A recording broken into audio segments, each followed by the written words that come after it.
এই জায়গায় ঋণ গ্রহীতা বেশি, এখানে ঋণ গ্রহীতাদের কোনো প্রতিনিধি নাই, এখানে রয়েছেন খালি কিস্তিজীবীরা। এই যে কিস্তিবিদরা আমাদেরকে যেভাবে জিম্মি করেছে, আপনারা দেখছেন যে ব্যাংকের টাকা একজনের লোন নিয়ে ইন্ডাস্ট্রি করছে, উনি হইলো খেলাপি, আর আমাকে কিস্তি দিচ্ছে, আমি যদি মারা যাই আমার লাশ ডাক্কা থেকে ওদের কিস্তি পরিশোধ করতে হবে। এই যে এ ধরনের শোষণকারী ওই যে সালেহ আহমেদ, তারপরে আতিয়ার রহমান, তারপরে বদিউল আলম মজুমদার, তারপরে আলী ইমাম মজুমদার, ডক্টর ইফতেখারজামান, তারপরে আমাদের সবচেয়ে যে সুবিধাটা যিনি এই দেশের মানুষকে ফাঁদে ফেলছেন, ওনারা কিন্তু এই দেশের মানুষ গরিব মানুষরা চিনে না। ওনার নাম ডক্টর দেবপ্রিয় ভট্টাচার্য। এই ভট্টাচার্য এমন একটা ফাঁদে আমাদেরকে ফেলেছেন যে এই স্বাধীন হওয়ার পরে ওরা অর্থনীতি সংস্কার করার দায়িত্ব দিয়েছিল, এই লোক খুব তড়িঘড়ি করে অর্থনীতির একটা আমলনামা পেশ করে দিয়েছে, যেখানে শুধু সুবিধাবাদীদের সনদ তৈরি করা হয়েছে, কিন্তু আমরা যে গরিব আমাদের অর্থের কোনো হিসাবই করা হয়নি।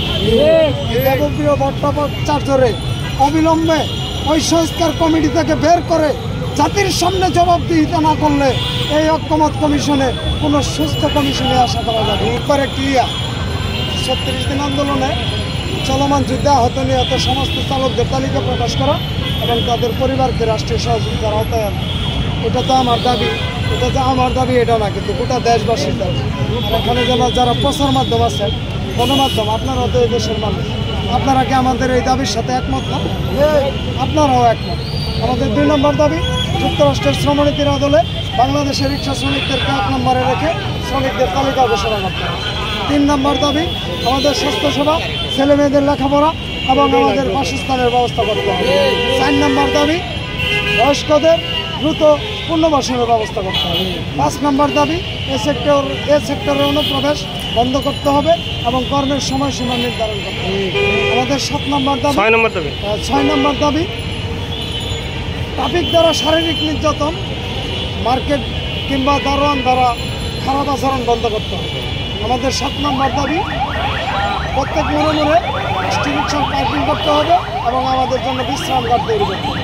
আমাদের 8 নম্বর দাবি, আমাদের দাবিগুলো পূরণ না হলে অটো রিক্সা যদি চলে তাহলে রিক্সার চালক দ্বারা পরিচালনা করতে হবে। আমাদের 9 নম্বর দাবি, রাস্তার বাম পাশ ভালোভাবে মেরামত করতে হবে। আমাদের 10 নম্বর দাবি, নতুন স্বাধীন দেশ সংস্কারের কাজে রিক্সা চালক প্রতিনিধিদের অংশগ্রহণ করার সুযোগ দিতে হবে এবং দেশবাসীকে ট্রাফিক আইনের প্রতি প্রশিক্ষণ দিতে হবে। এই দাবিগুলি নিয়ে আমরা আন্দোলন করি, কিন্তু আমাদের মূল বিষয় হলো, আমরা ভেবেছিলাম এই দেশ থেকে যদি স্বৈরাচার পালিয়ে যাওয়ার পর মেধাবীরা মনে হয় আমাদের দায়িত্ব নেবে, কিন্তু মেধাবীরা অনেকদিন পরে হলে আমাদের দায়িত্ব নিয়েছে। কিন্তু আমরা একটা সমস্যা ইতিমধ্যে হয়ে গেছে, ওই সংস্কার কমিটির যদি সংস্কার করা না হয় এই দেশে আর কোনো সংস্কারই করা যাবে না। আগে ওই সংস্কার কমিটিকে সংস্কার করতে হবে। ওই সংস্কার কমিটিকে সংস্কার করে যদি সুস্থ একটি কমিশনের মাঝখানে নির্বাচন কমিশন পরিচালনা করা হয় তাহলে দেশবাসী গণতন্ত্রের স্বপ্ন দেখতে পারে, আর না হয় স্বৈরতন্ত্রের এমন আবির্ভাব হবে বিগত 54 বছর কেউ হার মানাবে। কারণ ইতিমধ্যে আপনারা দেখছেন যে 11 মাসে কোনো সংস্কারের সহ তারা দেখাইতে পারে না, কিন্তু নিজেদের মামলা খালাস, নিজেদের মামলা কি খালাস। এখন উনি দায়িত্ব ছেড়ে দিবে, মরার আগে দুর্নীতির কোনো জব নেবে না। 666 কোটি টাকা ইনকাম করে ফেলেছে, 11 মাস রাষ্ট্রীয় খানাদানা ভোগ করছে। এখন যদি ক্ষমতা ছেড়ে দেয় লস কার হবো? যে গরিবের হবো, চালের দাম অলরেডি বাইরে গেছে, চালের দাম বেড়ে গেছে, স্বর্ণের দাম কমে গেছে। দেখছেন সমীকরণটা, যেখানে নিত্যপণ্যের দাম বেশি ওই জায়গায় বিলাসিতার দাম কম। আমরা তো নিত্যপণ্য কিনতে পারি না, আমাদের জন্য দাম বেশি। যারা সুইস ব্যাংকে বিদেশে টাকা প্রচার করে, লন্ডনে বেগমপাড়া তৈরি করে, তাদের জন্য দাম কম, স্বর্ণের দাম কমে গেছে। আপনারা ইতিমধ্যে দেখছেন চালের দাম বৃদ্ধি।